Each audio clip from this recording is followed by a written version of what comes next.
Aqui, Érico Valente pergunta: muitas vezes tenho pensado se não há obra do maligno na derrubada dos grandes impérios da era moderna, no intervalo de tempo de menos de 30 anos. Né? Brasil, 1889. Russo, 1917. Austro-Húngaro, 1918. Alemão, 1918. 1918, Império Otomano.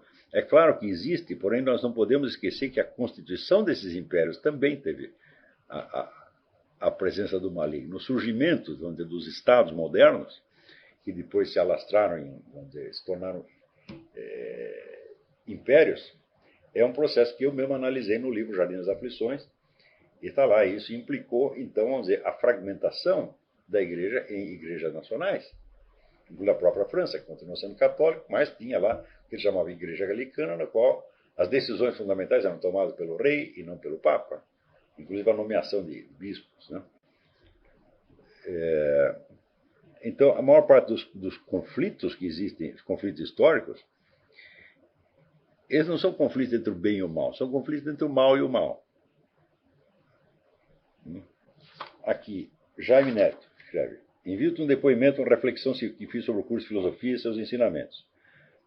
Hoje, terça-feira, 21 de setembro, fui fazer um favor para um amigo e no decorrer do trajeto, onde fui buscar o objeto a ser emprestado, fiquei pensando se a pessoa reconheceria a minha atitude se ela soubesse o que tive de fazer para emprestar tal objeto.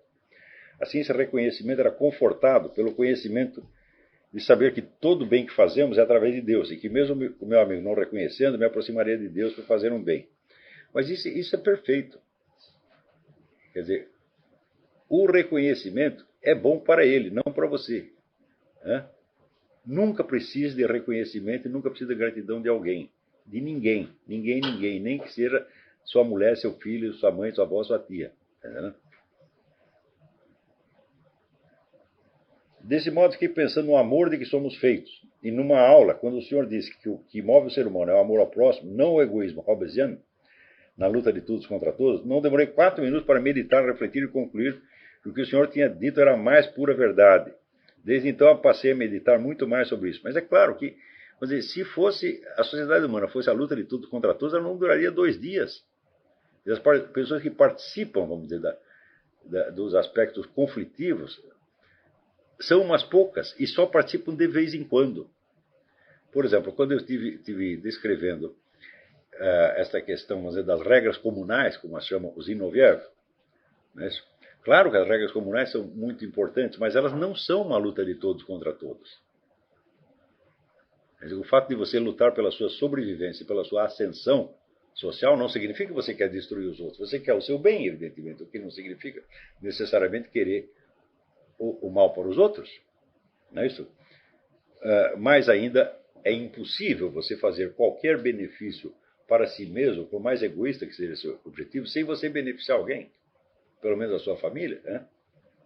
Então, em todos esses casos, o que realmente fundamenta a sociedade humana é o amor ao próximo. Agora, esse amor é imperfeito, ele é cheio de contradições e limitações, que são exatamente o pecado original, mas isso não modifica. Note, o pecado original não modifica a nossa natureza, né? Modifica a nossa situação cósmica, por assim dizer, mas não a nossa natureza. E hoje à noite, ao acabar de rezar, fiquei pensando na libertação que esse curso tem me proporcionado, pois agora não preciso mais ficar preocupado em me mostrar melhor para os outros, aparecer como estudante erudito. Porque tudo que sei é através de Deus. Se aprender alguma coisa, é ele que tem que perguntar, e esperar a confirmação para saber a verdade. Olha, isso aqui é fundamental, quer dizer, a ânsia de saber pode se transformar, vamos dizer, numa perversão, onde acontece o mesmo processo cartesiano, quer dizer, o seu conhecimento se sobrepõe à realidade. Na verdade, tudo que nós sabemos, nós esquecemos. Nós não temos a posse do conhecimento, nem dos, vamos dizer, dos conhecimentos mais mínimos. Né? Quantas vezes você não se esquece de coisas importantíssimas para você, que você conheceu ao longo da vida inteira? Não é isso? Então, nós não temos a posse do conhecimento. Se não existisse, vamos dizer, a atuação permanente da providência divina, que restaura a nossa inteligência, restaura a nossa memória, então nós não saberíamos absolutamente nada. Portanto, é claro, é justo e bom que você busque o conhecimento. Mas que você o busque com a confiança em que Deus vai restaurar o seu conhecimento e que Ele vai te ensinar o que for preciso. Ele é a fonte do saber, não é você mesmo. Então, Por isso mesmo que eu digo, se você não tolera o estado de dúvida, então você é um gnóstico que quer ter o conhecimento universal, a certeza de tudo. Isso não é acessível a nós e absolutamente não é necessário. Eu penso, por que serviria eu, tá certo, ter o conhecimento universal, absoluto de todas as coisas? Eu. Né?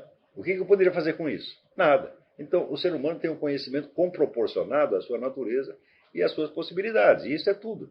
Tá certo? Então, não interessa você ter vamos dizer, muitas vezes as pessoas entram numa busca errada da certeza e não a encontram, então chegam à conclusão de que não há conhecimento algum. Por quê? Porque elas querem ter logo a certeza definitiva sobre as coisas mais importantes. Eu digo, mas por quê? Você tem certeza, por exemplo, do que você fez ontem? Não. Então, o que você fez ontem é da sua conta e está na sua escala. Nem isso você consegue saber direito.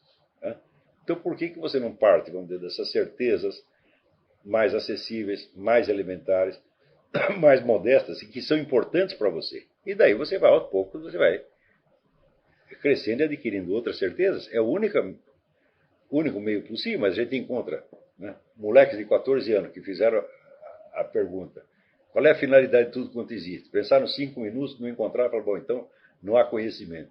É tudo incerto. Quer dizer, a coisa de uma presunção absolutamente psicótica.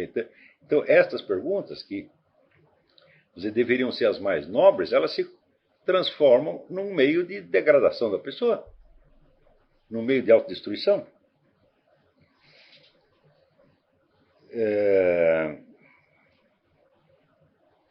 Marcos Alcântara: depois de ler as obras O Crime do Padre Amaro, O Primo Basílio de Eça de Queiroz, e sentir que a humanidade é um balde de esgoto por causa das referidas, fiquei curioso de saber qual a importância desse autor para nós. Bom, é claro que pelos seus assuntos, pelos seus temas, o Eça de Queiroz é um explorador de pequenas misérias humanas. Tá certo? Essas misérias existem, tá certo? Mas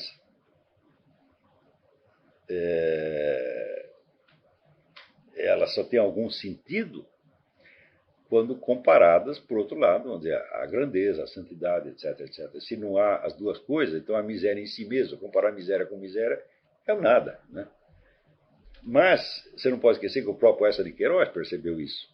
Tá certo? E quando ele escreve, por exemplo, A Ilustre Casa de Ramírez, ele consegue fazer um contraste, uma tensão entre os elementos de miséria e grandeza que tem no ser humano. Ou seja, é um livro bem melhor do que esses. Então ele não parou por aí. O Eça de Queiroz é um exemplo me parece, de honestidade, progresso contínuo, de aprofundamento na compreensão da vida. E, sem contar, vamos dizer que é um dominador tão perfeito da língua que nós não podemos deixar de aprender com ele. Mas O Crime do Padre Amaro e O Primo Basílio não dão a medida do que é o Eça de Queiroz. Você lê A Ilustre Casa de Ramírez e Os Maias, você vai ver que a coisa tem... Eça de Queiroz sabia muito mais do que no tempo que ele escreveu esse livro. Marcos Vinícius Rezende pergunta: acabo de me inscrever no curso e participar da primeira aula. Eu gostaria de saber o que devo fazer agora, o que devo ler, material a ser adquirido, etc, etc. Por enquanto, a única coisa que você deve fazer é ouvir as aulas. Você ouve a aula que nós estamos transmitindo agora e vai acompanhando desde a primeira. Nas aulas subsequentes, eu passo alguns exercícios e recomendo algumas leituras. Não precisa se precipitar, não precisa fazer nada, não há material algum que você precisa comprar no início. Tá? Então, geralmente, quando eu indico algum texto, na medida do possível, a gente disponibiliza o texto no próprio site. Tá certo? E eu não pretendo sobrecarregar vocês de leituras obrigatórias durante este curso, mas eu tenho a impressão que uma série de leituras vão se tornando naturalmente necessárias e as pessoas mesmas descobrem que elas têm que ler. Não se preocupe com isso, não.